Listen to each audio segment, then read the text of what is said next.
Parehong panalo ang Alas Pilipinas men's and women's team sa kani-kanilang laban kahapon.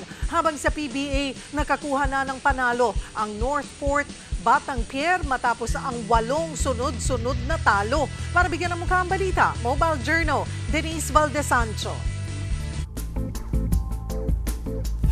Pakitang gilas naman talaga ang Alas Pilipinas mapa-men's o women's sa AVC Women's Volleyball Nations Cup kahapon. Mula sa 5-setter loss nila sa Iran, it's a sweep for the Nationals sa bounce-back win nila kontra New Zealand, 25-17, 25-21, 25-18. Parehong nakapagtala dyan si Aya Laure at Vanny Gandler ng 12 points. Balik aksyon na rin sa Taraflex si Alyssa Solomon na galing sa ankle injury. Agad na nakapag-ambag si Solomon ng 11 points. Nagpamalas din ng husay ang men's team sa Alas Pilipinas Invitationals. Unbeaten pa rin ang koponan ng bansa with an improved 2-0 record matapos pataubin ang Hyundai Capital Skywalkers ng South Korea sa 4 na sets, 25-22, 22-25, 25-21, 25-20. Pinangunahan niya ni Mark Espejo with 20 points on 17 attacks, 2 aces and a block.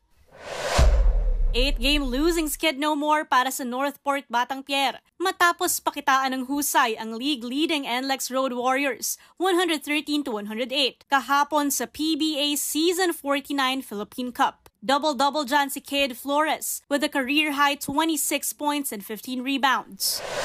Nagkakaroon lang kami ng short on winning for the last games namin. But this time, nakita lang namin sa mga players namin is yung willingness to win. Yun lang naman yung laging pinaalala ni Coach Bonnie na although ngayon is medyo ito yung players na meron kami, kumbaga lumabang kami na para manalo. Tough game naman ang naging panalo ng Converge kontra San Miguel 100-97 ayon kay head coach Franco Atienza. I think we were able to hold them down ng 12 points in first quarter. That's huge. And overall offensive rating to under 40%. Malaking bagay yun na depensa. But we know, we are aware na San Miguel is too good a team para i-hold mo sa ganun the whole game. So we were ready for that comeback. But what's nice kasi we were able to give it to finish strong. For a young team like ours, napaka-importante nun kasi that builds character yung... Shawnee Winston took charge with 25 points, 4 rebounds, and 4 assists. Mobile Journal, Denise Valdesancho po, hatid ang mukha ng balita.